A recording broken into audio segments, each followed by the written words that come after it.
Hi guys, ngayon ituturo ko sa inyo kung paano natin to gamitin itong machine na to. Yung bukar hanggang sa taas. Ayan. Ito, paano siya gamitin. Ito, isasaksak lang natin siya dito. Tapos, ito dapat may laman na tubig. Ganito lang siya guys, oh. Tanggalin lang natin to. Tapos may butas sa ligaan. Lagyan natin siya ng tubig dito. Mayroon siyang cover. Tapos, ilalagay natin siya dyan. Kasi may laman na siya, nilagyan ko na siya ng tubig. Tapos, i-on lang natin to dito. Yan, naka-on na siya, naka-red na. Antayin natin siyang kumulo. Malalaman natin yung kumulo na tong machine kung ano na siya dito, sumisingaw-singaw na siya dito sa taas. Ay, ngayon hintayin natin yung kumulo na siya. At saka natin siya lagyan ng damit.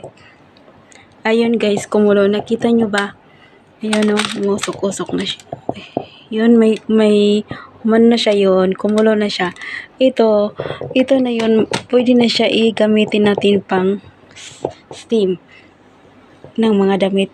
Ito yung i-system ko. Ayan, ganyan lang siya. Ayun, madali lang. Tapos, ayun. Kailangan mo lang i-check kung may laman ba na tubig sa loob. Para ma-steam siya. Para malalabas dito yung usok. Para mas shine yung damit na i-system mo. Ganyan lang kadali guys yung mag-steam ng damit. Ganito lang paggamit ng machine nito. Ganito lang siya guys. Yan. Madali lang siya gamitin.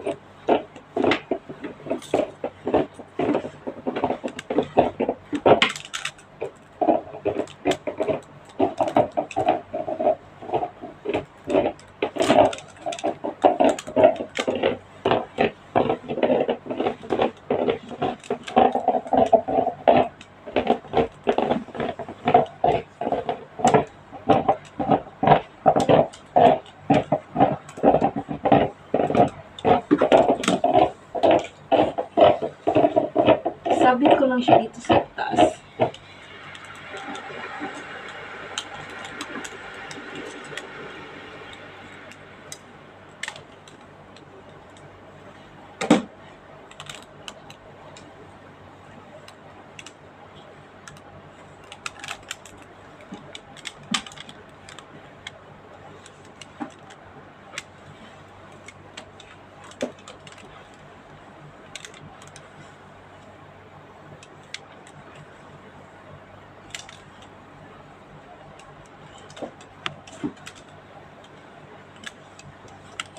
Tapos na siya guys.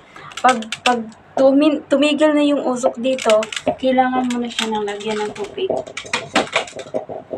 Lagyan mo na siya ng tubig. Ganito lang siya pag ano siya. Kailangan mo lang siya dito tanggalin. Ito.